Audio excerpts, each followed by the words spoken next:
Let him rot alone on his birthday. He's a joke, my mom spat to the family group chat. Then starve without my support, I said, while freezing their accounts, canceling the mortgage and cutting every tie. Let him rot alone on his birthday. He's a joke. My mom spat into the family group chat at 9:17 a.m. Don't expect me to show up after what he did to Dad. I'm blocking him, my sister Maria added, immediately. The kind of speed that suggested she'd been waiting, dying, to say it. Agreed, said Daniel. Just one word, cold, detached, like my existence didn't even deserve punctuation. The blue dots pulsed on the screen again.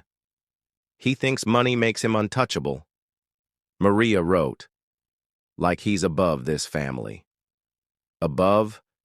That word dug into me like a splinter.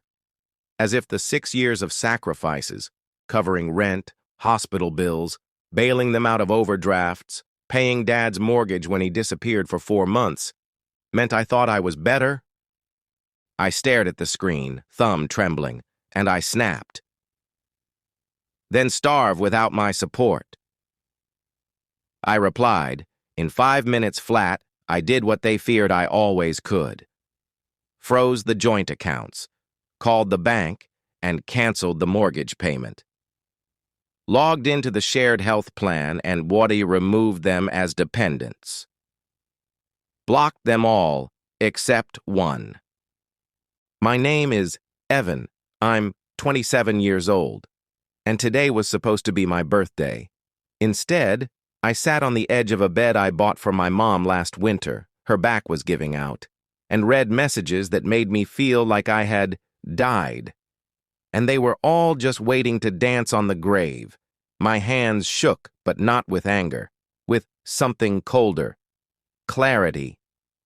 This wasn't new. I'd been invisible in this family for years, just a wallet with a Wi-Fi password.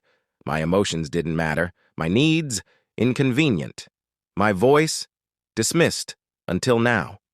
Meet the family, briefly. Mom, Janice, 54.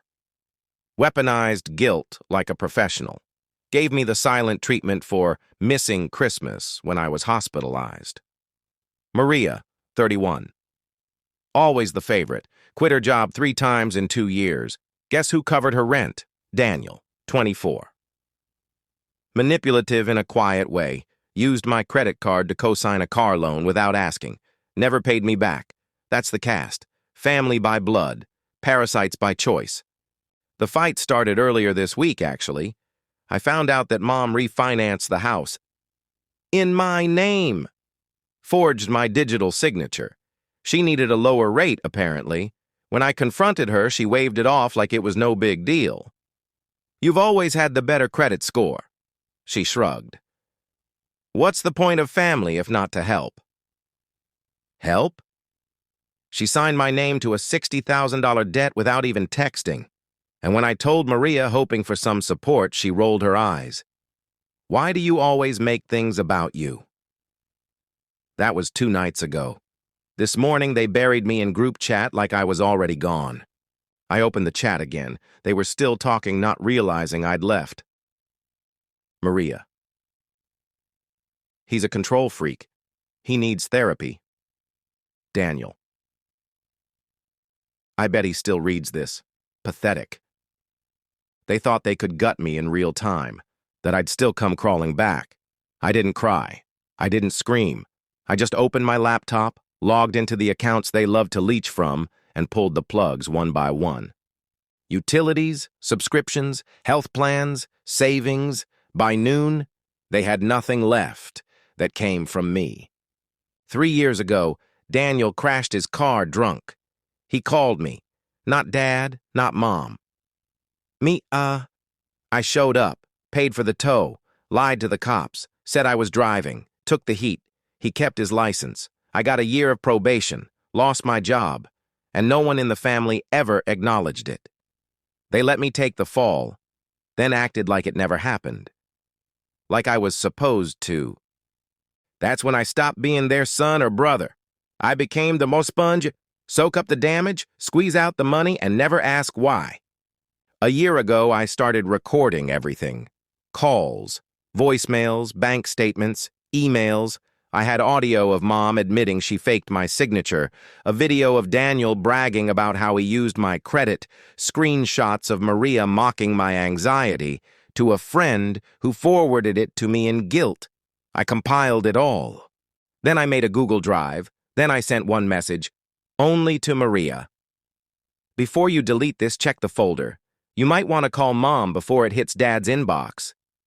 Then I hit send on another email, this time to my father. Subject: what your family did while you were sick. Attachments: 1.6 GB. My phone didn't stop buzzing for hours. Maria called 5 times. Left 3 voicemails. Crying. In the last one, Daniel texted just one line. You're a piece of shit. Mom showed up at my apartment banging on the door. I didn't open it, but I did watch through the peephole as she slid to the floor, sobbing. For the first time, they felt small, powerless, scrambling, and I was calm. I sat on the couch and sipped water while they fell apart. You all finally hear me now? I whispered to no one. Or do you need another file? 3 days passed. Maria sent an email. Long, tearful, defensive, and apologetic in the same breath. We messed up. I messed up. You were always there and we never saw you. I don't expect forgiveness, but I needed to say it. Daniel didn't say anything. Mom called once. I let it ring. But I wasn't angry anymore. Just tired. Relieved. For the first time in years, my life was quiet. I moved to a smaller apartment. No shared addresses, no emergency contacts with my name on their forms. I started therapy. For me this time. On my 28th birthday, I booked a solo trip to Lisbon. No group chat. No guilt. I still don't talk to Daniel. Mom writes occasionally. Maria and we're talking slowly. She asks more questions now. She listens. And me? I've learned this. Family doesn't give you worth. It doesn't entitle them to your soul. Sometimes the healthiest thing you can do is walk away, not with hate, but with hope. Because I didn't cut them off to hurt them. I did it to sought to finally save myself.